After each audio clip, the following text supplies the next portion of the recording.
Before the roar of an engine ever crossed a Texas field, farming meant breaking your back from sunup to sundown. Horses, oxen, and human muscle were all a farmer had. But deep in the machine shops and blacksmith forges of the 1800s, something was changing. Something that would reshape every acre of American soil forever. The story begins with steam. In the 1860s and 70s, massive steam-powered traction engines began appearing on the largest grain farms across the country. They were beasts, slow, heavy, and hungry for wood or coal.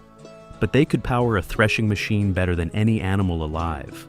Out in California, a man named Benjamin Holt spent the 1890s perfecting steam-powered engines fitted with continuous tracks instead of wheels.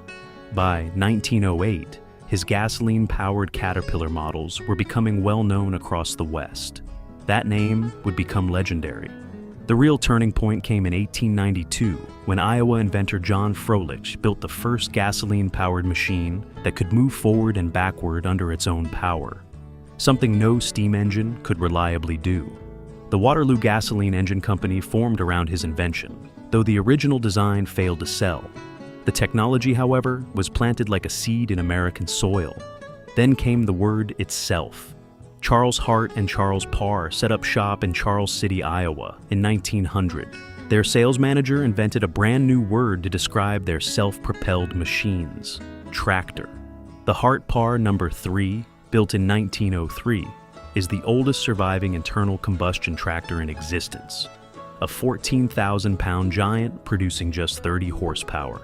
It started an industry and gave a name to an entire era of American farming. By 1916, nearly 100 manufacturers were selling tractors across the United States. Most were enormous, expensive, and far out of reach for the average farmer. That was about to change. In 1917, Henry Ford introduced the Fordson Model F, the first mass-produced tractor that was both affordable and reliable. It used a 4.1-liter, four-cylinder engine producing 20 horsepower, designed to start on gasoline and switch to cheaper kerosene once the engine warmed up. Ford sold 36,000 of them in 1921 alone. Small farms across Texas, Nebraska, and the entire Midwest finally had a machine of their own. But Ford had competition. John Deere had been selling steel plows since 1836. The company got into tractors by purchasing the Waterloo Gasoline Engine Company in 1918. And then, in 1923, they introduced the machine that defined a generation, the John Deere Model D. Its legendary two-cylinder engine produced 27 horsepower. Farmers called it the Johnny Popper for the distinct sound it made, two cylinders firing in rhythm across the quiet morning fields. The Model D remained in production for 30 years. Men who bought one handed them down to their sons, and their sons handed them down again. The years between 1920 and 1940 became known as the Golden Age of tractors, and they earned that name. International Harvester, formed in 1902 from the fierce merger of rivals McCormick and Deering, introduced the first row crop tractor in 1923, the Farmall. It could cultivate between rows of corn and cotton in a way no other machine could manage. By the early 1930s, International Harvester held 44% of the entire American tractor market. Out in the fields of Texas and across the Corn Belt, the red Farmall became as common a sight as the sunrise. Then came Allis-Chalmers, the orange machine that surprised everyone. Founded in Milwaukee and powered by steam engine heritage, Allis-Chalmers entered the tractor world and made history in 1932 by being the first manufacturer to fit rubber pneumatic tires on a farm tractor. Before that, every tractor ran on hard steel wheels. The difference was staggering: smoother rides, less soil compaction, and speeds that made road travel possible. They even hired racing driver Barney Oldfield to drive an Allis-Chalmers across the country at 40 miles per hour to prove the point. Farmers lined up to see it with their own eyes. The Oliver Corporation arrived through a merger in 1929, combining the Hart-Parr Tractor Company with 3 other firms. Oliver built beautiful, powerful machines in their signature meadow green paint. Their Fleetline series, the 66, 77, and 88, produced in the years between 1948 and 1952, became some of the most beloved tractors ever built in America. Collectors still search for them today.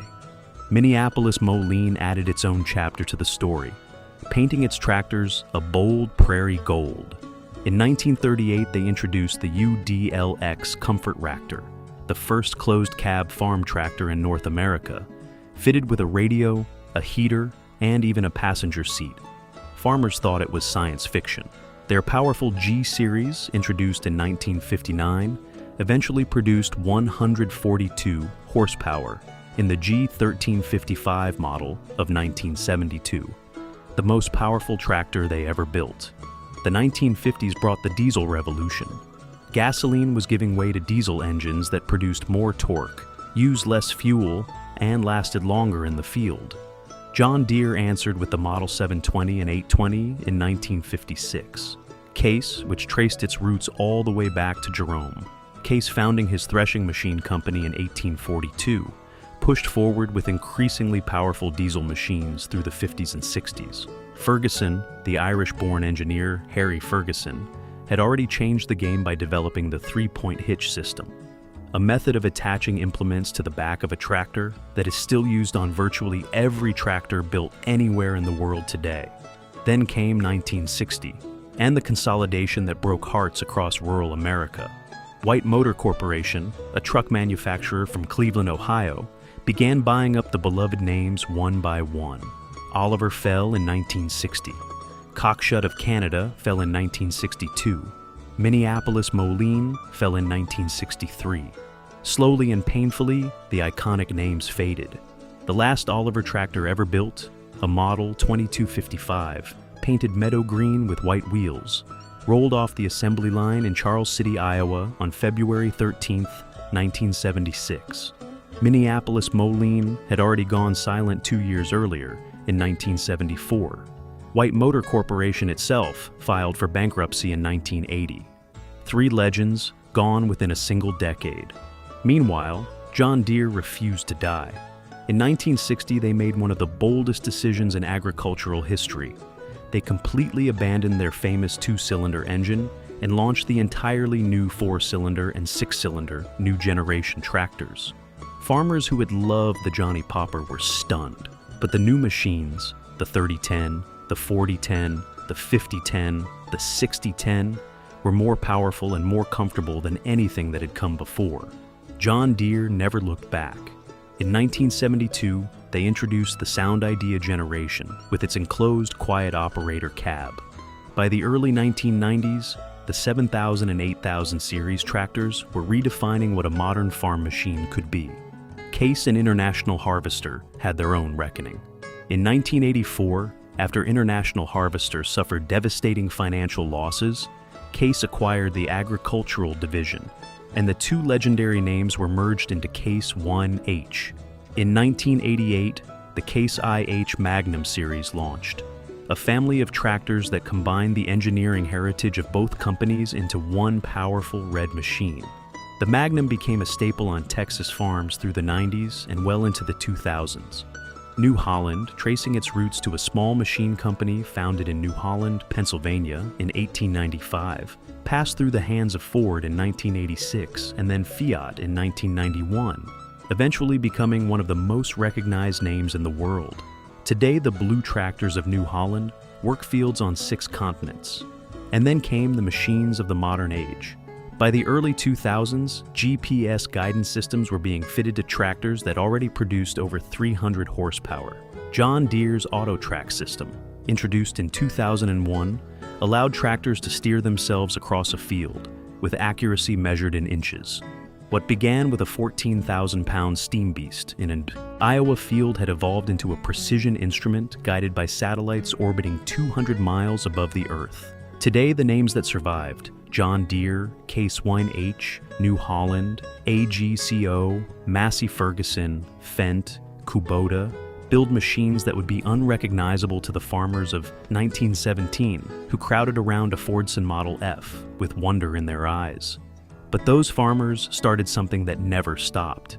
Every tractor that has ever crossed a Texas sunrise, every field turned in the early morning fog, every harvest pulled from dry summer ground. It all goes back to two men named Hart and Parr in a small Iowa town, and a word they invented one autumn morning in 1903. They called it a tractor, and the world was never the same again.